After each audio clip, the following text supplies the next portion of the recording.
All right, what's up, Tampa? It is June 25th, and for those of you just joining us, welcome to Tampa Talk. I'm John. And I'm Monica. Thanks for joining us. All right, what are we talking about?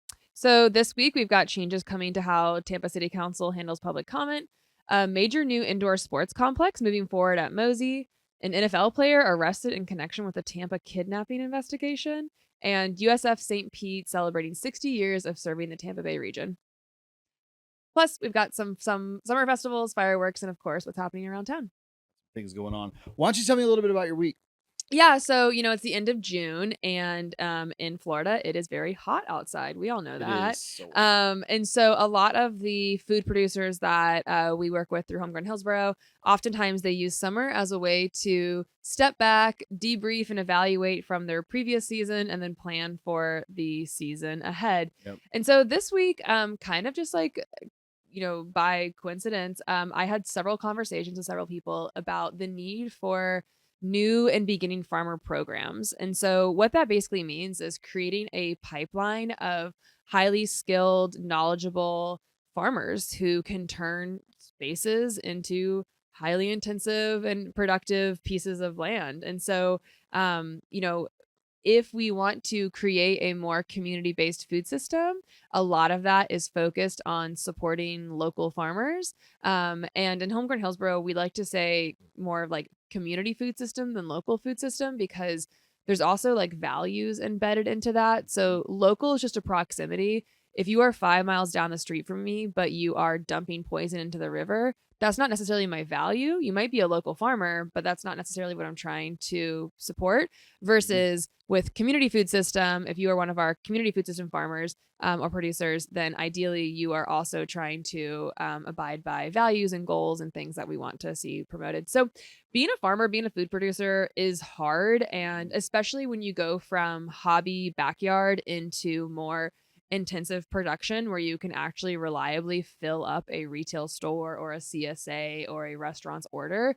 And so it takes a little more than just because you're a good backyard farmer or backyard gardener doesn't mean you will be a good farmer, but there's a chance, because if you like growing food in one way, some of the skill sets necessary, and so right. things like succession harvesting and succession planting and post-harvest handling and how to pick varieties that are more withstanding of heat and things like that. So anyways, this week I caught up with some of my farmer friends just around Hillsborough County, and everyone was a little bit talking about what does a pipeline for more farmers look like. And so if you are listening and you are interested in becoming a community-based farmer, reach out to me, because we're trying to work on some programs and really see if there is interest. Do people actually want to turn quarter acre, half acre, 1 acre plots into highly productive, diversified, regenerative food plots, or not?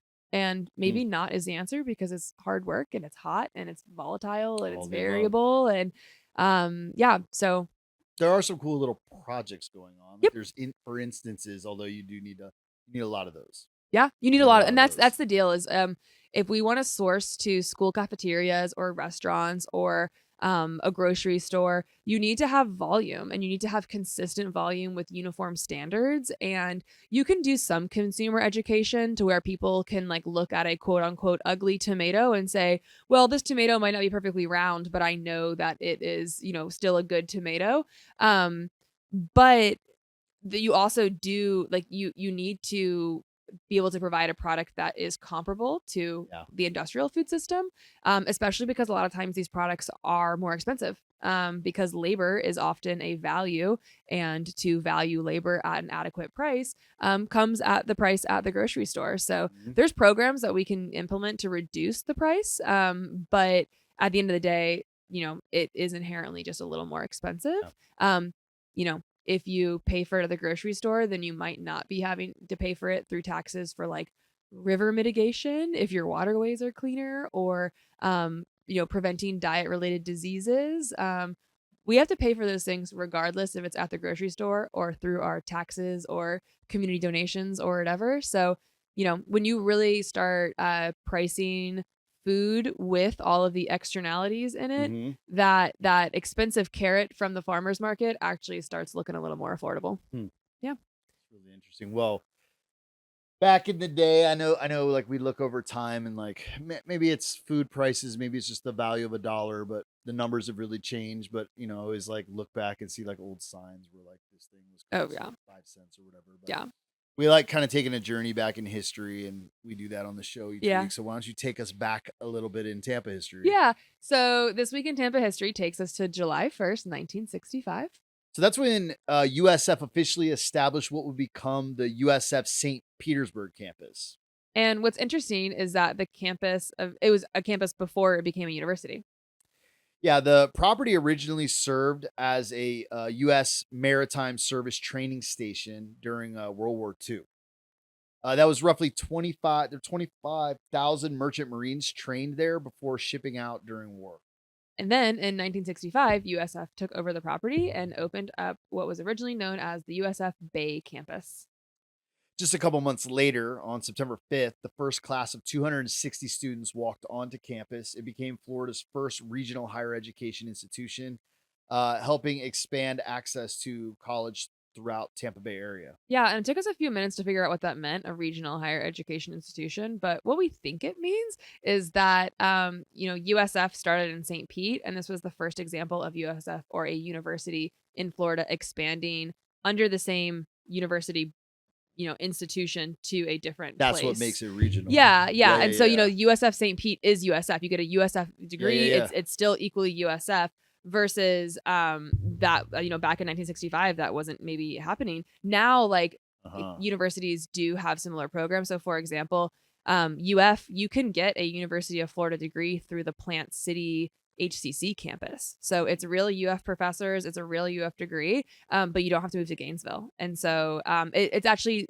designed, it's an agriculture education degree, and it's designed for working farmers. So Yeah. that way they can go and advance their education without having to like uproot their lives. Awesome. But it seems like USF kind of led the way on that by Yeah. by turning USF Bay campus, aka USF St. Pete, from this merchant maritime training facility into a university. Fascinating. Yeah, pretty cool. So the city council spotlight. Council actually wrapped up June this week with a morning workshop and an evening land use meeting. The workshop focused on two topics that honestly they've been simmering for quite a while. The first is trees, and then the second is public comment. So let's start with trees because trees are always a hot topic. Tampa spends a lot of time talking about trees. There's a really good reason. The conversation isn't just landscaping. It's about resilience. It's about urban heat, neighborhood character, the environmental benefits, and who pays when mature trees come down during development.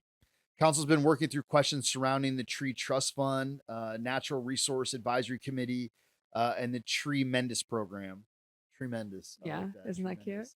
Yeah. This week they voted to expand Tremendous program so residents can now participate with trees planted in front yards, not just elsewhere on their property. Yeah, so council also asked staff to come back on July 30th with a report showing exactly how many trees have been planted, what types of trees, where they're located, and the potential impact for economic, environmental, social benefits that they're providing. I do think that it's funny with trees. It's like a very like Parks and Rec kind of like conversation where it seems silly, but as you mentioned, trees have a huge impact on quality of life. So I grew up in Gainesville, which is 2 hours north of here, and one of the things I miss the most is the dense tree canopy. That's largely because north central Florida versus west Florida, we have more trees, but it really is interesting just the different like ambiance, and then also as far as like weather is concerned, the ability to get under shade, and just quality of life and animals and all kinds of things. So I do think I know that Gainesville is a tree city, USA, but there's different cities that are designated tree cities. I thought that Tampa was one, but Tampa was, I don't know the specific term, but Tampa was very high on the canopy list. Okay. Like it actually was known for having such good canopy. Yeah. We have lost a tremendous amount of it, both because of development as well as because of storms. So I don't know where we fall on that now. Yeah. The other day, this isn't trees, but like we had the Miles bus. We love them. They were helping folks get IDs at the drop, and they pull up. super hot day, and I'm standing, I'm always in black, and I'm standing out in the sun talking to somebody, and I'm just cooking. I'm like, Mhm. it's dangerous hot. And then they're out there with the bus, and they have the awning pulled out over it. And I go over and I was like, oh, this is straight up microclimate. Like, it was Yeah. fine Yeah. under there where the sun was on the other side of the bus, and it had Yeah. this thing. And it makes a massive difference when that sun is blocked from the concrete not absorbing the heat. And then also just these roots and erosion and all the things that trees, they bring such a benefit. And so love the tree planting kind of Yeah. efforts and whatever. So back to this series, they asked people to come back the end of July. Then on August 27th, they'll revisit another big question that the city's whether the city's tree mitigation fees should increase. Yeah. Okay. So the second discussion may actually affect almost everyone who attends a city council meeting, which is public comment. Right. Yeah. City was this wasn't the city staff deciding to just rewrite the rules. Council actually asked their attorney Martin Shelby to bring back recommendations after several difficult meetings over the past year or so. Shelby laid out two basic paths. Council could essentially leave things as they are, or formally define city council meetings as what's known as a limited public forum. So that means that the purpose of the meeting is conducting city business while still allowing for meaningful public participation. Right. So one of the biggest changes is that comments before the agenda would now focus only on items actually on the day's agenda. Anyone wishing to address other city related topics would still have an opportunity, but after city business concludes. Council also adopted clear rules of decorum, formal definitions of what constitutes city related matters, new procedures for agenda and off agenda public comment, and directions to make those rules much easier for the public to find. And it's worth noting that workshops are different.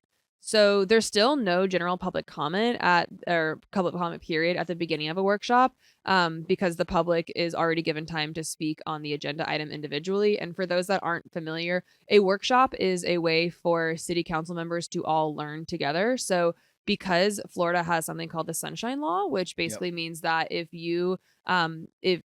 two people that are voting on the same manner can't have discussions outside of the quote sunshine. And so that means that if you are interested in learning about how your council peers feel about something, it has to be publicly notified. And so workshops are really a place to do that. It also, it alleviates stress from the presenter, whether that's the city attorney or a staff member, because they don't have to answer the same question 7 times. They can present it once and then, answer the question there. So workshops aren't places for public comment because that usually resurfaces as an agenda item. And so public comment or workshops still are very much open to the public to watch and go and listen and also learn. But they're not a place for you to voice your opinion. That happens at the agenda when the item is brought back. Now, there won't be an opportunity for this in the next few weeks because council is actually taking a little summer break, which is why we said they finished up for June. They will not meet again until July 16th. Yeah. So in other news, let's start with some big development news. So a $70 million indoor sports complex at MOSI officially took another step forward this week. Yeah. County commissioners authorized the Tampa Sports Authority to begin negotiating with Suffolk Construction on the project. The plan calls for a 178,000 square foot indoor field house built where MOSI's former main entrance once stood. So the facility will host youth sports, tournaments, community events, and more. And because it's connected to the existing MOSI infrastructure, county officials estimate that it'll save around $15 million in construction costs. Even bigger picture, the sports complex is expected to anchor a larger mixed use redevelopment with restaurants, retail, and residential development around the site. And construction is expected to begin this fall with an opening targeted for 2028. Yeah, and I'm interested to see what that looks like because I had some friends in town this last week and they have 2 young kids and they went up to MOSI and they loved it. They had an awesome time. So I hope that it will still remain cool MOSI that we know it as. But I also think the idea for an indoor sports arena is really smart because as you mentioned, it's hot.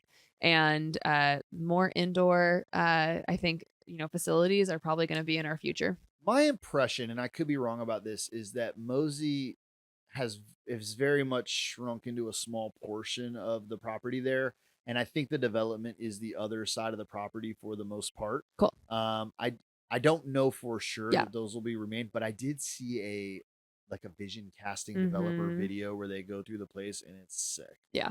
Yeah, Very cool. yeah. Very cool. And that'll be cool for that area too. So, and less happy news. A Lions player was arrested. So Detroit Lions cornerback Terrion Arnold was arrested this week in connection with a kidnapping and robbery investigation here in Tampa. Yeah, police say the investigation began after Arnold reported more than $250,000 worth of property stolen from an Airbnb in Largo earlier this year. Investigators say that Arnold suspected several individuals were responsible. Police later determined they were not. According to investigators, several victims were eventually lured to an apartment where they were assaulted, held at gunpoint, pistol whipped, and robbed. Authorities now allege Arnold played a leading role in planning the incident. Oof. Several other people have already been arrested in the case, and as always, these are criminal allegations that will now move through the court system. Yeah, this is bad. Yeah, I mean, It's like that's not good. I mean, I feel like maybe you saw it on a movie and thought it was a good idea, but especially being like a semi-public figure, like that Yeah. is, it's never good on any case, but yeah, if people can recognize your name and face, then that's usually Yeah. not a good first step in doing a successful armed robbery. One other news, a Hillsborough County man has been sentenced to 60 years in state prison after being convicted of murdering a man performing hurricane cleanup work following Hurricane Milton. So sad. So prosecutors say that the victim was cleaning debris in November of last year when Derek Smith shot and killed him. Smith initially claimed self-defense, but investigators said that witness statements and video evidence contradicted that claim. He was convicted of second-degree murder and sentenced this week. There are we worked a lot with folks responding to hurricane cleanup, and we did a lot ourselves, and there's a lot of dangerous things. There's really dirty water, there's branches falling. This was not on my No, it's sad and it's scary, and don't know the details of why he thought that was a decision that he needed to make, shooting that man. I don't know if he thought he was trespassing. I don't know, stealing. Sure. Yeah, I don't know. Maybe this whole kind of worry about looters after a catastrophe. I don't know, but it's just so incredibly sad, especially because that man, it sounded like he was just doing his job. And you obviously want your workplace to be as safe as possible. And yeah, it just freaks you out about, to what extent can you interact with your neighbors? I hope that we can build a society where people feel comfortable seeing people outside of their homes and not thinking that it's, time for self-defense, whether that is an accurate claim or not. So super sad, and condolences to that family and anyone affected by it. What's going on around town? So this week is the 11th annual Zephyrhills Summerfest fireworks show. And so even though 4th of July is next weekend, this is a little kind of pre-4th of July celebration. So it's from 2 to 9:30 p.m. on June 27th. It is free at Zephyr Park. And so it's going to be celebrating American patriotism, beautiful Florida summers, and it's going to have tasty food trucks, artists, vendors, free sponsored giveaways, live entertainment, and a kid zone benefiting a charity, and then fireworks at dark. And dark is 9:00 now. Yeah. But I guess summer solstice also happened this week, or Father's Day. So on Sunday. So, the days will start getting shorter. Minute by minute, they'll start getting shorter. By minute. Which for us down here in the Sunshine State, I feel like it's kind of whatever. But people up in New England are sad. It's in the winter when I really notice it. And really, it's because we used to do evening bike rides. Yeah. And you're in the daylight. And then all of a sudden you're like, it's not daylight at this time anymore. Yeah. Yeah. So, summer is kind of on its way. It's past that curb and it's on its way away. Fall is on its way. The last several weeks we've talked about Keel Farms. That's continuing to go on through the summer, right? They're still going to be having the festival. Yep. And then this weekend is St. Pete Pride. Yay! Happy Pride, everybody. Yep. I got some friends coming to town. I'm going to be going out. The actual parade is Saturday, right? Saturday, yeah. So it seems that from what I read, The parade is 6 to 10 p.m. and I think that's a little bit to like beat the heat. But all day there will be, it's gonna be all yeah, weekend. lots of fun, and downtown St. Pete will be the place to be. I would highly encourage anybody going to try to take some form of alternative transportation besides driving yourself, because I'm pretty sure parking is going to be a mess. Yep. And so, the Cross Bay Ferry used to run. I think it's coming back.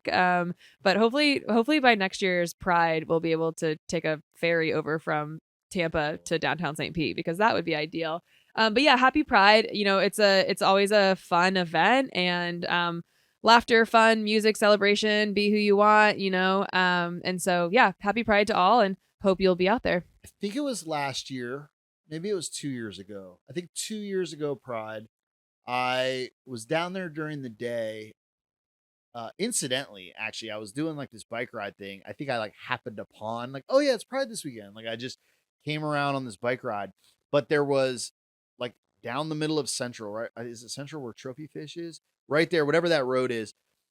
There were all these stationary bikes, and they were going to do like a spin class in the middle of the day, in the middle of the road, and there was a bunch of like speakers around it or whatever, maybe 100 of these cycles down the road. And so I like lingered because I was like, oh, I actually went and that's how I knew Trophy Fish was there. I went and ate Trophy Fish. I got to see what's going to happen here. And see, it was like so hot, and we're out doing this. Yeah, like, I was like, this is insane. Yeah. I mean, like dangerous, insane. For the rest of the nation, June is a beautiful time where it's not scorching. Yeah, here's like this is our winter. Like, where everyone else, we're stay inside. I saw like a infographic from the local radio station, basically saying that the heat index could get up to feels like 111 on Saturday.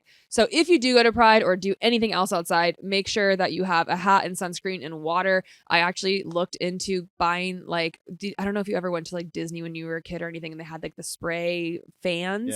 I looked into buying one of those for my baby because he gets so hot so easily, and I was just like, we need something more. So bring your spray fans, bring your water, stay hydrated. Bring a big hat, bring sunscreen, but get out there, celebrate, have a good time, do it safely.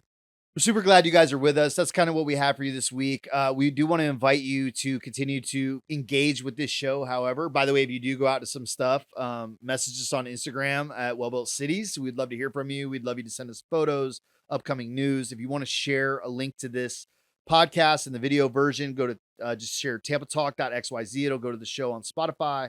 And if you want this to come into your inbox every Friday morning at 6 a.m., wordonthestreets.xyz. Yeah, and this is actually my last little stint as substitute teacher this round. For this round. Not last. Let's not Hopefully not my last time ever on Tampa Talk, but thank you everybody for having me in your ears or on your screen. Thank you, John, for allowing me to sit in, and welcome back, Dahlia. You will be hearing her voice very soon. So, that's what we're talking about. Thanks for joining us. Until next time. Y'all be good.